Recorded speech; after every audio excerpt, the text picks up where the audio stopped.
إبراهيم وعلى آل إبراهيم إنك حميد مجيد اللهم بارك على محمد وعلى آل محمد كما باركت على إبراهيم وعلى آل إبراهيم إنك حميد مجيد۔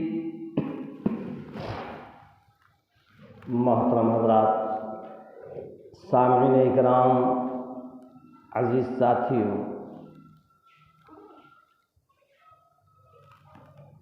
یہ آیت پاک جو تلاوت کی، اللہ تبارک تعالیٰ نے اس آیت کے اندر سارے کے سارے انسانوں کو بتلایا، ایمان والے ہوں، غیر ایمان والے ہوں، یہودی ہوں، نصارہ ہوں، یا ایھا الناس، سارے انسانوں کے لیے پروردگار عالم نے فرمایا، اس لیے کہ اللہ تبارک تعالیٰ کو ساری کی ساری انسانیت کا رب ہے، اور سب اس کے بندے ہیں۔ وہ الگ چیز ہے کہ اللہ نے جس کو ہدایت دی وہ ایمان کے اندر، اور جو ہدایت سے محروم رہا وہ ایمان کے باہر ہے۔ اللہ جس کو ہدایت دیتا ہے وہی ایمان کے اندر آتا ہے،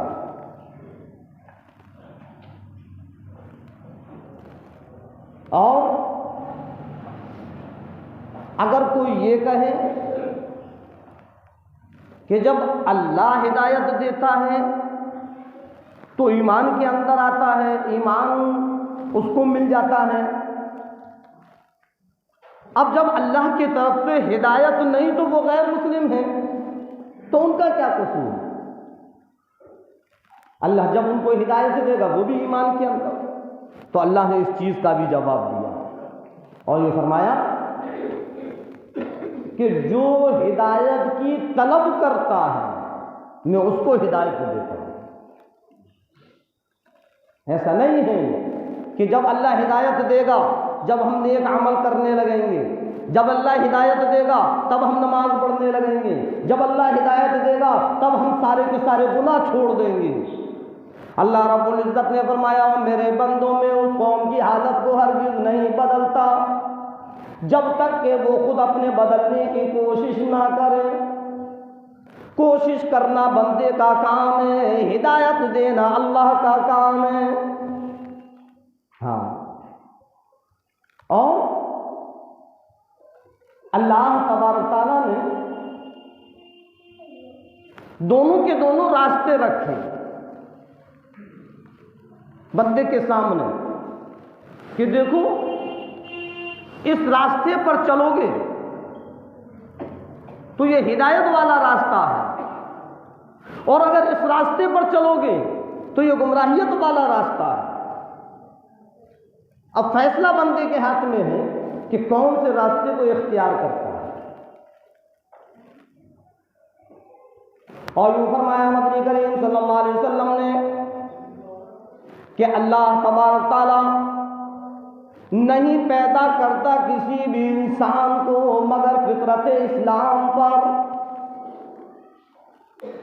جو بھی بنی آدم ہے وہ فطرت اسلام پر پیدا ہوتا ہے، پھر اس کا باپ یہودی ہوتا ہے تو وہ یہودی بن جاتا ہے، اس کا باپ نصارہ ہوتا ہے تو وہ نصارہ بن جاتا ہے۔ جیسا ماحول اس کو ملتا ہے وہ اس ماحول کے اندر ڈھل جاتا ہے۔ اور اسی چیز کو سمجھانے کے لیے اللہ تبارک تعالیٰ نے کم و بیش 1,24,000 انبیاء کرام دنیا کے اندر بھیجے، اور ہر ایک نے اپنے وقت میں اپنی قوم کے لوگوں کو یہی سمجھایا کہ دیکھو یہ ہدایت کا راستہ ہے، یہ گمراہیت کا راستہ ہے، یہ جہنم کا راستہ ہے، یہ جنت کا راستہ ہے، ہر ایک نے یہی سمجھایا۔ اب اس کے باوجود اگر ہم گناہوں پر لگے رہیں، اللہ کی نافرمانیوں پر لگے رہیں،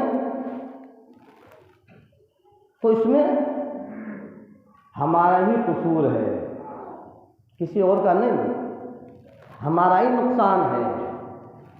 اللہ نے تو اپنے پیغمبروں کے ذریعے، اپنے نبیوں کے ذریعے، اور سب سے آخر میں امام الانبیاء سرور کونین صلی اللہ علیہ وسلم کے ذریعے، اور سرکار دو عالم صلی اللہ علیہ وسلم کے چلے جانے کے بعد علماؤں کے ذریعے، مفتیان کرام کے ذریعے اللہ رب العزت لوگوں کو بتلا رہا ہے، لوگوں کو سمجھا رہا ہے کہ دیکھو ہدایت والا راستہ یہ ہے، گمراہیت والا راستہ یہ ہے، اگر تم اس راستے پر چلو گے تو کامیاب ہو جاؤ گے، اگر اس راستے پر چلو گے تو تباہ اور برباد ہو جاؤ گے۔ اس کے باوجود اگر ہم یہ کہیں کہ اللہ جب ہدایت دے گا تب ہم نماز پڑھیں گے، اللہ جب ہدایت دے گا تب ہم نیک عمل کریں گے، اللہ جب ہدایت دے گا تب ہم گناہوں سے باز آئیں گے، تو ہم سے بڑا بے وقوف کوئی نہیں۔ اللہ کی طرف سے تو ہدایت ہے، لیکن ہم تو ہدایت کی کوشش کریں، ہم تو اپنے بدلنے کی کوشش کریں، ہم تو اپنی نماز پڑھنے کی کوشش کریں، ہم تو گناہوں سے چھٹکارا پانے کی کوشش کریں، اللہ کے دربار میں آ کر اللہ کے سامنے روئیں، گڑ گڑائیں اور اپنے گناہوں کی معافی تلافی کریں۔ اللہ رب العزت تو اپنے بندوں سے بے انتہا محبت کرتا ہے۔ ایسا نہیں ہے کہ ہم اللہ سے اپنے گناہوں کی معافی تلافی کریں اور اللہ ہم کو معاف نہ کرے، ایسا نہیں ہے۔ اللہ اپنے ہر بندے کی سنتا ہے، ہاں وہ رب العالمین ہے، سارے کے سارے عالم کا رب ہے، ساری کی ساری انسانیت کا رب ہے۔ فرمایا پروردگار عالم نے یا ایھا الناس، ساری کی ساری انسانیت کو پروردگار عالم نے فرمایا اے لوگوں، اے انسانوں، اے میرے بندوں، یا ایھا الناس اتقوا ربکم، اپنے رب سے ڈرو، اپنے رب سے ڈرو، ہر حال میں، ہر وقت میں، ہر عمل میں کوئی ایسا عمل نہ ہو جس میں خدا ہماری پکڑ کر لے، ہر کام میں کوئی کام ایسا نہ ہو جس میں جب ہم اللہ کے سامنے جائیں تو اللہ ہماری پکڑ کر لے، یہ ڈر ہمارے دل کے اندر ہو۔ اور خدا کی قسم جب اللہ کا ڈر ہمارے دلوں کے اندر آ جائے گا تو پھر کوئی گناہ ہم سے نہیں ہو سکتا۔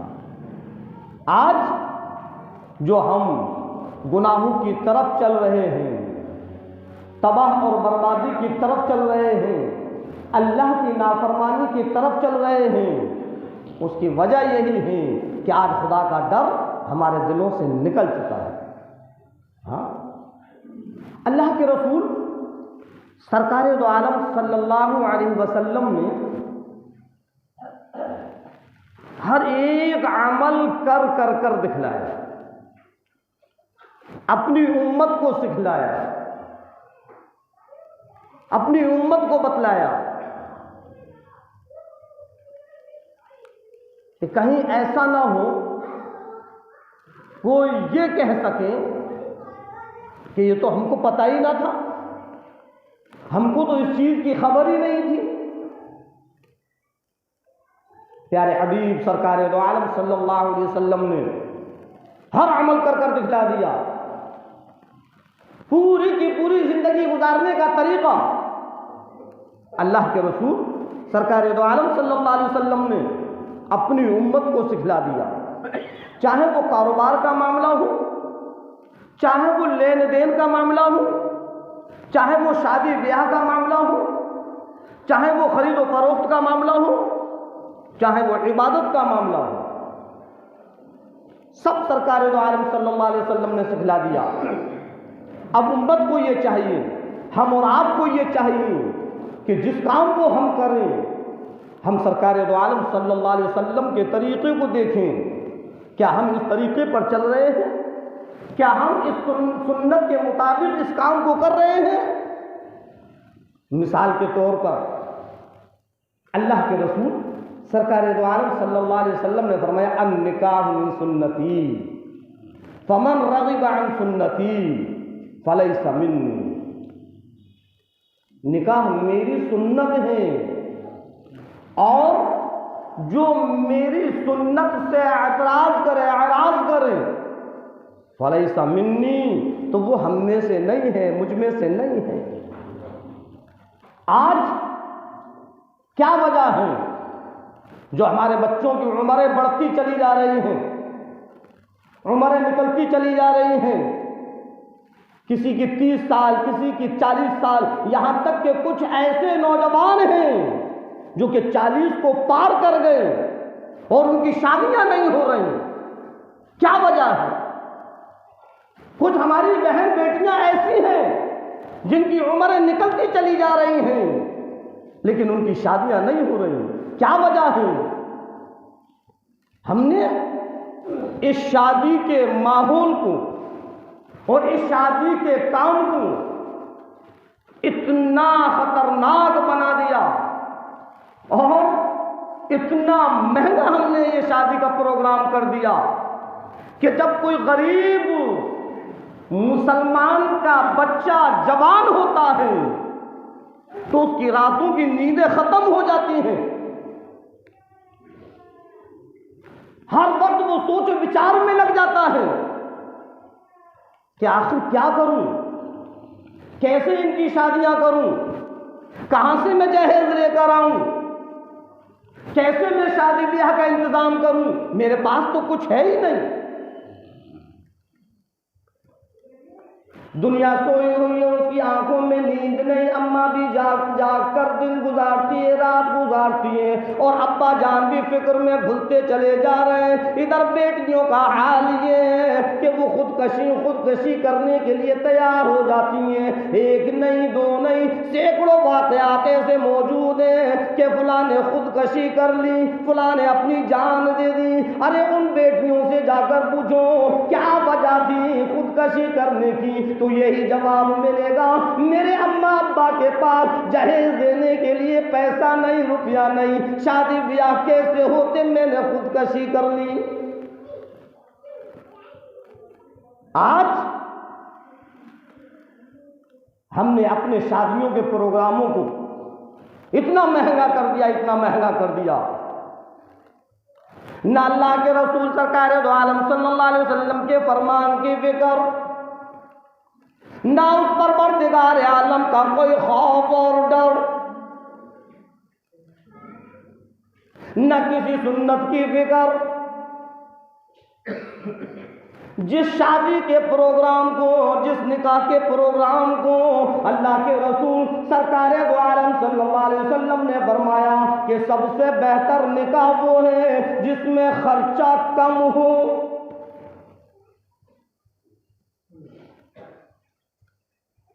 ہم نے کبھی سنت پر عمل کیا؟ کیا صحابہ کرام کے نکاح نہیں ہوئے؟ ارے ہمارے سامنے تو صحاباؤں کے نمونے موجود ہیں، ہمارے سامنے تو سرکار دو عالم صلی اللہ علیہ وسلم کے زوجہ محترمہ کے نمونے موجود ہیں، آپ کی لخت جگروں کے نکاح کے نمونے موجود ہیں. جب نکاح کرنے کا نمبر آتا ہے اور جب مہر کی باری آتی ہے تو ہم کہہ دیتے ہیں باندھو مہر فاطمی. کیا کہتے ہیں؟ کہ باندھو مہر فاطمی. ارے نالائق، ذرا سوچ تو صحیح، کیا تو مہر فاطمی کو باندھنے کے لیے کہہ رہا ہے؟ کیا تو نے یہ شادی کا پروگرام حضرت فاطمہ الزہرا رضی اللہ تعالیٰ عنہ کے طریقے کے مطابق کیا؟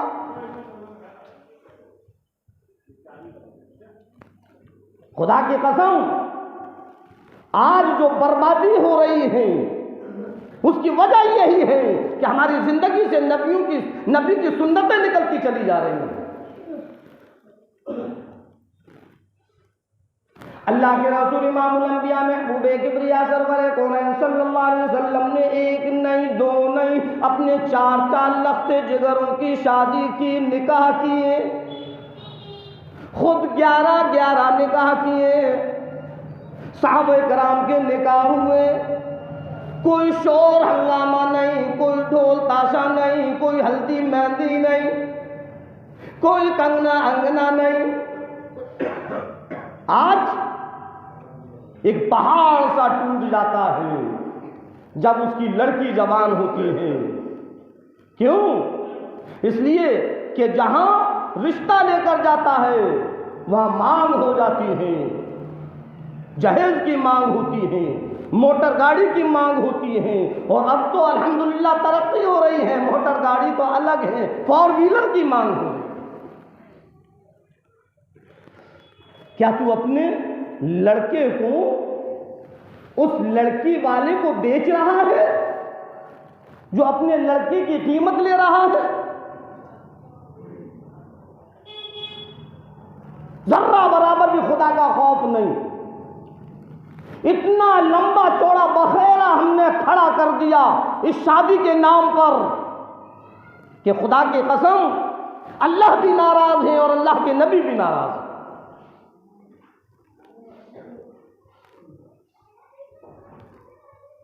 جس کی بیٹی جوان ہو گئی اس گھر والوں کا برا حال پڑا ہوا ہے۔ ادھر کبھی کبھی کونے میں جا کر ابا جان روتے ہیں، کبھی اماں جان روتی ہیں، تو کبھی بیٹی خود روتی ہے۔ کبھی کبھی تو اماں ابا کے زبان سے نکل جاتا ہے پروردگار عالم تو نے یہ بیٹیاں کیوں دی؟ میرے پاس دینے کو جہیز نہیں، میرے پاس ان کی شادی کرنے کے انتظامات نہیں، میرے پاس ان کو رخصت کرنے کا انتظام نہیں۔ آخر کیوں؟ اس لیے کہ ہم نے شادی کے پروگرام کو ایک طوفان بنا کر رکھ دیا۔ ہاں، یہ بھی ہو، یہ بھی ہو، یوں بھی ہو، یوں بھی ہو۔ ارے امیر زادوں، ذرا غریبوں کا خیال کرو۔ چلو اللہ نے تم کو دیا ہے، تم خوب فضول خرچی کرو، جب اللہ کے سامنے کھڑے ہوگے میں نے بتلایا تھا کہ ایک ایک چیز کا حساب ہوگا۔ اور میرے بندے ذرا بتلا تو صحیح تو نے مال کہاں خرچ کیا؟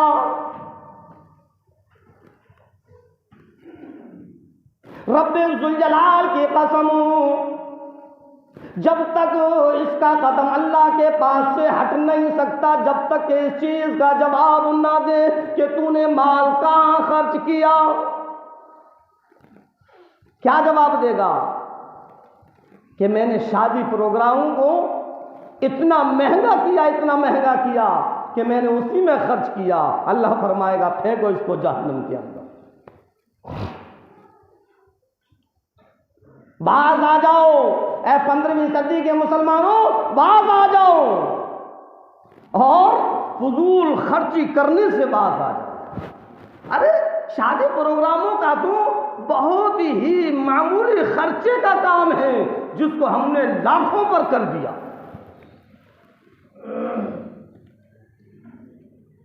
نکاح ہو اور اس کی رخصتی ہو،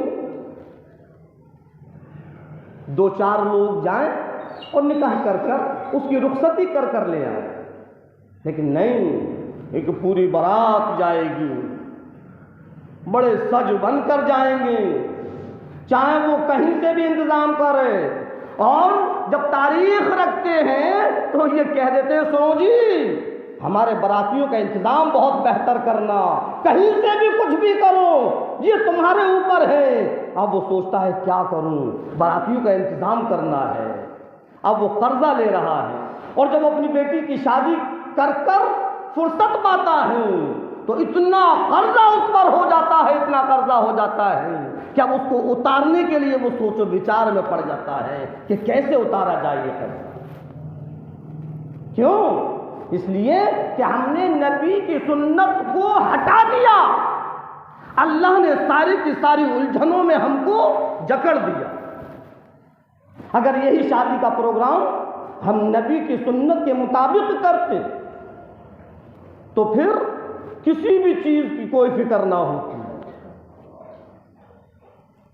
جب ہم رشتہ لے کر جاتے ہیں تو سب سے پہلے ہم یہ دیکھتے ہیں کہ لڑکی خوبصورت ہے یا نہیں، اس کے یہاں سے مال کتنا ملے گا۔ اور اللہ رب العزت کہتا ہے میرے بندوں، جب تم رشتہ لے کر پہنچو سب سے پہلے یہ دیکھنا اس لڑکی سے نکاح کرنا جس کے عقائد صحیح ہوں، امانت دار ہو، دیانت دار ہو، نیک عمل والی ہو، نماز روزے کی پابند ہو۔ آج تو یہ کوئی نہیں دیکھتا، بس ہم دیکھتے ہیں کہ مال کہاں سے ملے گا، کوٹھی بنگلے والے ہیں یا نہیں، جہیز صحیح طریقے سے دے گا یا نہیں۔ ہماری نظر اس پر ہوتی ہے، خوبصورتی پر ہوتی ہے، لیکن خوبصورتی پر نہیں ہوتی کہ اس کی سیرت کیسی بھی ہو۔ جبھی تو گھر میں آئے دن فساد ہوتے رہتے ہیں۔ اگر ہم نیک عمل والی دیکھ کر لاتے، نماز روزے کی پابند لاتے، امانت دار خیانت دار لاتے، دیانت دار لاتے، تو پھر اللہ کے رسول سرکار دو عالم صلی اللہ علیہ وسلم کا وہ فرمان کہ جس کی نیک بیوی مل جائے دنیا میں ہی اس کی جنت مل گئی، اور جس کی غلط بیوی ملی تو دنیا ہی اس کی جہنم ہو گئی۔ آج دیکھ لو ہمارے گھروں کا حال کیا ہے، مال ڈھونڈا تھا نا ہم نے، مال کے چکر میں ہم نے اس لڑکی کو نہیں دیکھا کہ لڑکی کیسی ہے۔ پہلے حال یہ تھا کہ بڑے ایماندار فرما بردار اولاد پیدا ہوتی تھیں۔ کیوں؟ اس لیے کہ لڑکیاں باعمل ہوتی تھیں۔ جب مائیں باعمل ہوتی تھیں تو پھر اللہ اولاد بھی ویسے ہی پیدا کیا کرتا تھا۔ کہتے نہیں جیسا درخت ہوتا ہے ویسے ہی پھل ملتا ہے۔ آج جو ہماری اولادیں نافرمان ہیں اس کی وجہ یہی ہے کہ ماں باپ تو خود اللہ کے نافرمان ہیں، تو کیا اولاد ہماری نافرمان نہیں ہوگی؟ حضرت پیران پیر دستگیر شیخ عبد القادر جیلانی رحمۃ اللہ کا واقعہ موجود ہے، تقریباً ہم آپ نے سبھی نے سنا ہوگا کہ جب مدرسے کے اندر پڑھنے کے لیے پہنچے تو 15 پاروں کے حافظ تھے۔ کتنے پارے؟ 15 پاروں کے حافظ تھے۔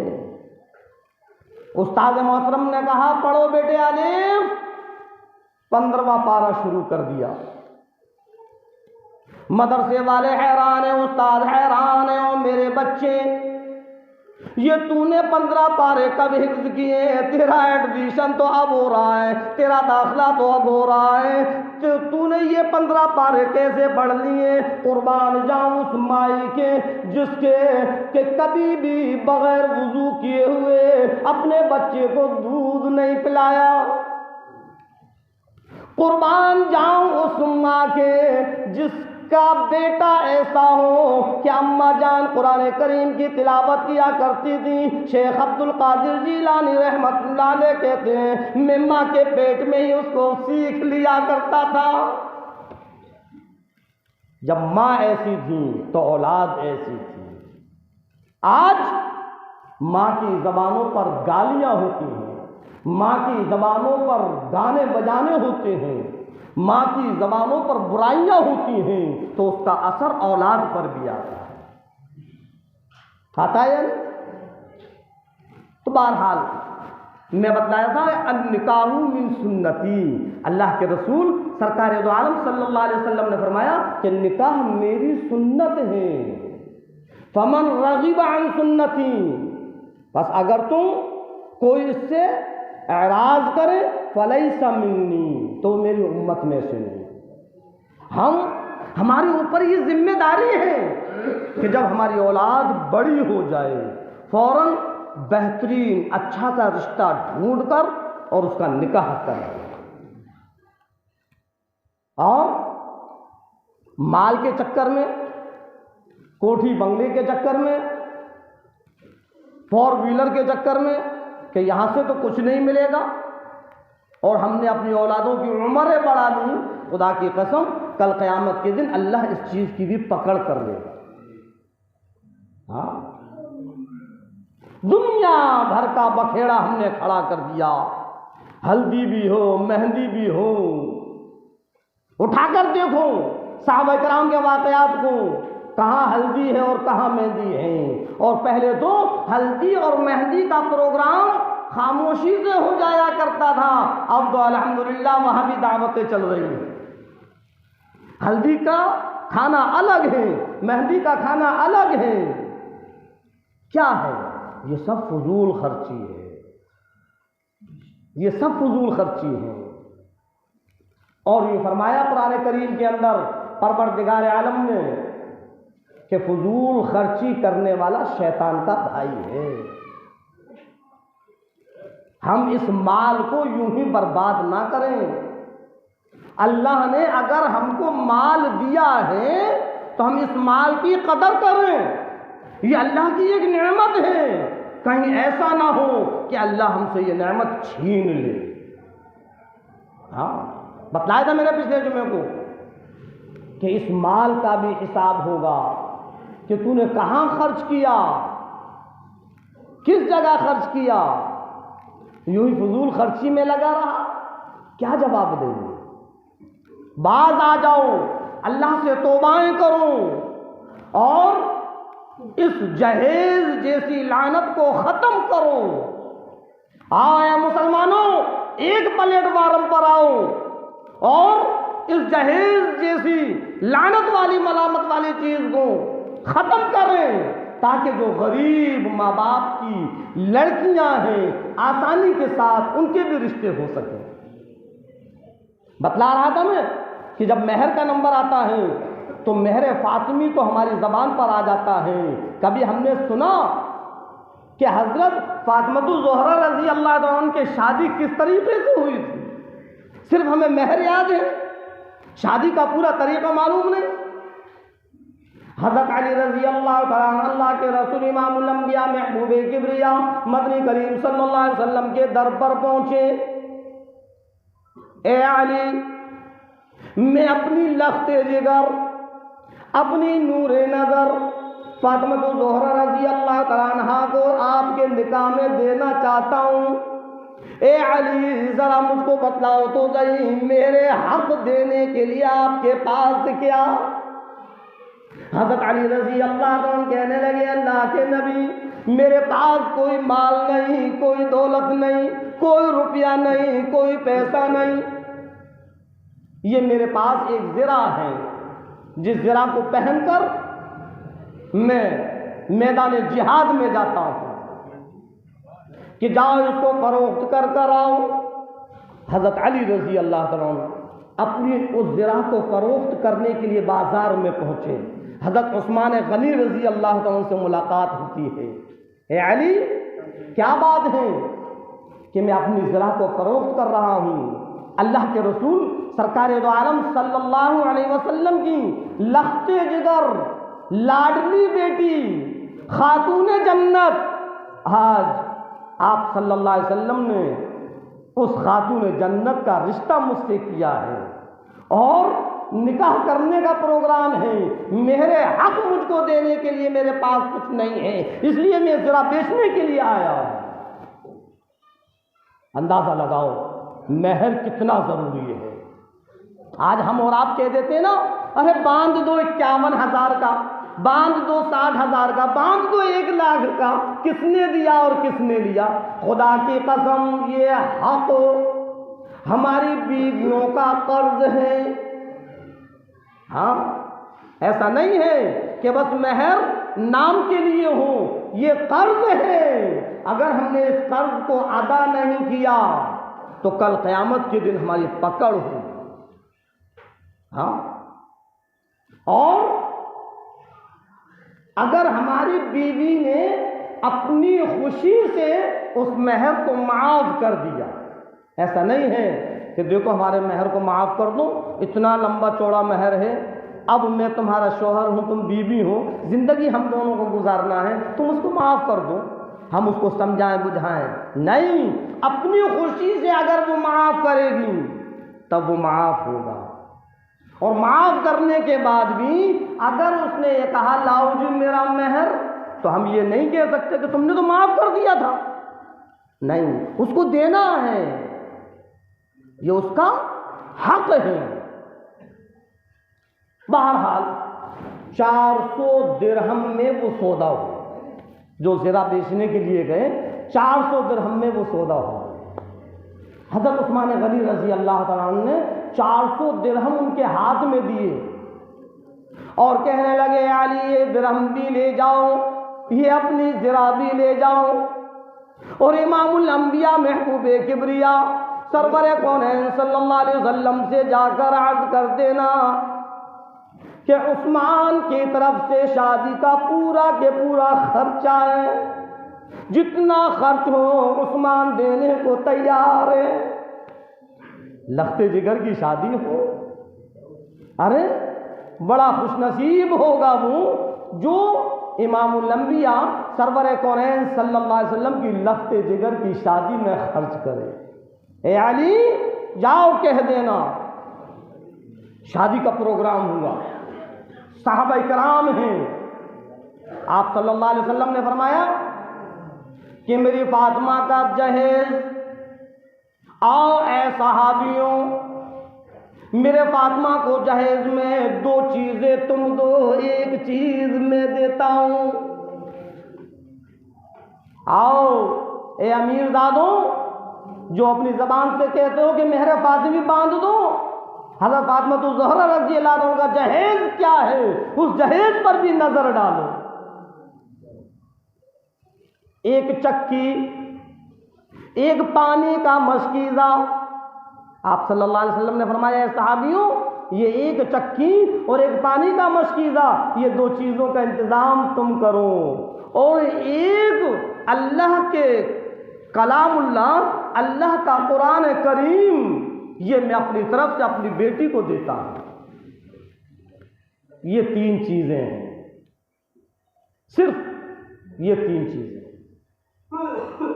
اب جب حضرت فاطمہ زہرا رضی اللہ عنہ کی رخصتی ہو رہی ہے، اللہ کے رسول سرکار دو عالم صلی اللہ علیہ وسلم سامنے تشریف لے آئے اور اپنی لخت جگر کو سمجھانے لگے، او میری لخت جگر، کبھی بھی اپنے ذہن کے اندر یہ بات نہ لے آنا کہ میں امام الانبیاء کی بیٹی ہوں، کبھی یہ بات اپنے ذہن میں مت لانا۔ ایسا نہ ہو کبھی خدا کی نافرمانی ہو جائے، ایسا نہ ہو کبھی خدا کی نافرمانی ہو جائے اور تم یہ سوچ کر بیٹھ جاؤ کہ میں تو نبی کی بیٹی ہوں۔ نہیں، ایسا نہیں ہونا چاہیے، کبھی بھی اللہ کی نافرمانی نہ ہو، کبھی بھی اللہ کے حکم نہ ٹوٹیں، کبھی بھی نماز کی قضا نہ ہو۔ کبھی ہم اپنے گھروں کے اندر اپنے بچوں کو، اپنی بیویوں کو شادی بیاہ کے موقع پر اپنی بیٹی کو رخصتی کے ٹائم کبھی ایسی نصیحت کرتے ہیں؟ نہیں، یہ آپ صلی اللہ علیہ وسلم نے نصیحت فرمائی کہ جو تم کرو گی وہ عمل تمہارے ساتھ ہے، کوئی ایسا عمل مت کرنا جس میں اللہ ناراض ہو جائے۔ یہ مت سوچنا کہ میں تو نبی کی بیٹی ہوں، نہیں، نبی کی بیٹی ہو وہ الگ بات ہے، تمہارا عمل تمہارے ساتھ۔ اور یہی وجہ تھی کہ حضرت فاطمہ الزہرا رضی اللہ عنہ کا جب جنازہ قبرستان میں پہنچتا ہے اور آپ کو جب قبر کے اندر اتارا جا رہا ہے تو اللہ نے قبر کو گویائی دے دی. صحابہ کرام میں سے کسی نے یہ کہا کہ اے قبر آج صحیح طریقے سے پیش آنا، تیرے اندر آج آنے والی ایک نبی کی لخت جگر ہے. اللہ نے قبر کو گویائی دی اور قبر کہنے لگی یہاں حسب نسب نہیں چلتا، یہاں حسب نسب نہیں چلتا، نبی کی بیٹی ہو یا ولی کی بیٹی ہو، اگر عمل نیک ہے تو میں اسی طریقے سے پیش آؤں گی جیسے نیک لوگوں کے ساتھ آتی ہوں، اور اگر عمل غلط ہے تو میں اسی طریقے سے پیش آؤں گی جیسے غلط لوگوں کے ساتھ آتی ہوں. وہ تو خاتون جنت ہے. یہ قبر نے حضرت فاطمہ کے بارے میں نہیں کہا اگر ہم غور کریں، کیونکہ وہ تو خاتون جنت ہے. اس قبر نے جو کہا وہ ہم اور آپ کے لیے کہا کہ جیسے ہمارے عمل ہوں گے کہ خاتون جنت، نبی کی بیوی، نبی کی بیٹی، حضرت علی کی بیوی، حضرت حسن حسین کی اماں جان، اور جن کو دنیا کے اندر بشارت دے دی کہ وہ خاتون جنت ہیں، اس کے لیے قبر کہہ رہی ہے کہ یہاں حسب نسب نہیں چلتا. تو ہم اور آپ اپنے بارے میں سوچیں جو آج ہم قبر سے بالکل غافل بیٹھے ہوئے ہیں کہ جب ہم قبر کے اندر پہنچیں گے تو پھر ہمارا حال کیا ہوگا. کبھی سوچا؟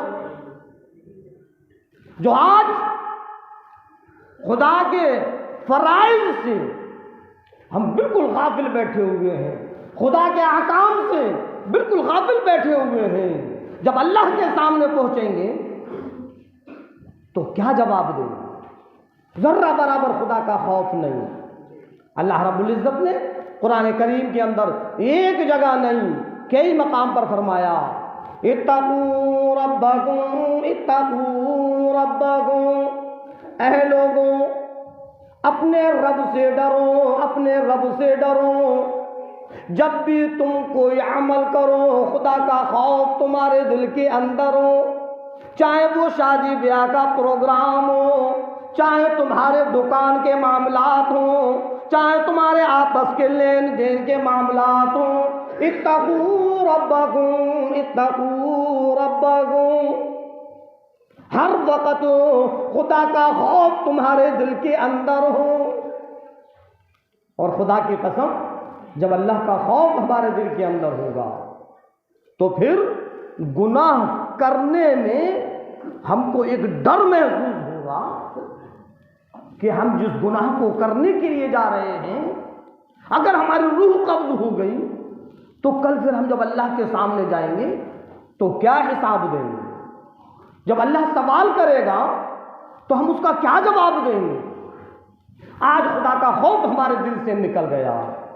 یہی وجہ ہے کہ گناہ کرنے میں ذرہ برابر بھی ہم کو ڈر نہیں لگتا.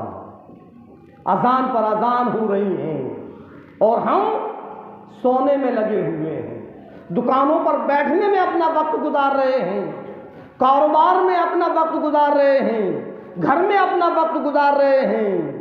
کبھی ہمارے دل کے اندر یہ بات نہ آئی کہ لاؤ اللہ کا منادی ہم کو بلا رہا ہے، اللہ کے فرض کو ہم ادا کریں.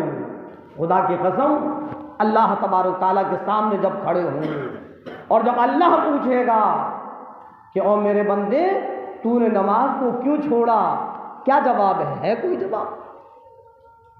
یہ 15ویں صدی ہے اور ایسے ماحول میں رہ کر اگر ہم اللہ کے رسول سرکار دو عالم صلی اللہ علیہ وسلم کی سنت کو زندہ کریں گے تو ذرا غور کرو سرکار دو عالم صلی اللہ علیہ وسلم کو کتنی خوشی ہو. اور جب سرکار دو عالم صلی اللہ علیہ وسلم سے خوش ہو جائیں گے تو وہ ہمارے لیے سفارش کریں گے اور جب نبی کی سفارش ہوگی تو پھر جنت میں جانے سے کوئی نہیں روک سکتا. ارے صحیح ہے یا غلط ہے؟ تو ایسا کام کریں، چاہے وہ شادی بیاہ کا پروگرام ہو جس میں نبی کی سنت ادا ہو.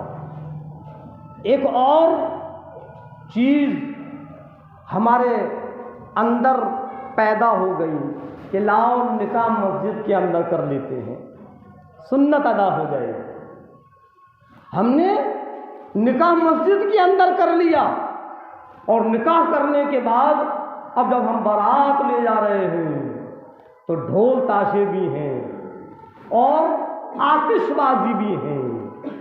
نکاح جو تم کر آئے ہو، نبی کی سنت کو ادا کر آئے ہو، اور تم نے وہ ڈھول تاشے بجا کر، وہ آتش بازی کر وہ ناچ گان کر تم نے اس ثواب کو سب ختم کر دیا اور اللہ کے عذاب کے اندر مبتلا ہو گئے. کیوں تم نے پھر اس سنت کو مسجد کے اندر ادا کیا تھا؟ اگر مسجد کے اندر تم نے وہ سنت ادا کی ہے، اگر تم نے نکاح مسجد کے اندر کیا ہے تو تم کو اس پر جمنا تھا، سادگی کے ساتھ جاتے، لڑکی کو رخصت کر لے آتے. یہ ڈھول تاشا، یہ گانا بجانا، یہاں تک کہ شراب خوری بھی ہوتی ہے. تو کیا اللہ کے رسول سرکار دو عالم صلی اللہ علیہ وسلم ہمارے اس عمل سے خوش ہوں گے کہ لاؤ چلو میرے امتی نے مسجد کے اندر نکاح کر لیا ہے، ہم نے ایک پہلو دیکھ لیا، جو ہمیں اس میں ثواب ملا تھا اس سے زیادہ ہم نے عذاب کما کر اس کا ثواب کو ختم کر دیا. ہاں مسجد کے اندر نکاح ہو اور پھر ہم اس نکاح پر، اس سنت پر جمیں، خاموشی سے جائیں، سادگی سے جائیں، لڑکی کو رخصت کر لے آئیں، تب تو سنت ہم نے ادا کی. اور یہ لوگوں کو دکھلاوا مت کرو، یہ فارملٹی ادا نہ کرو کہ بھئی ہم سنت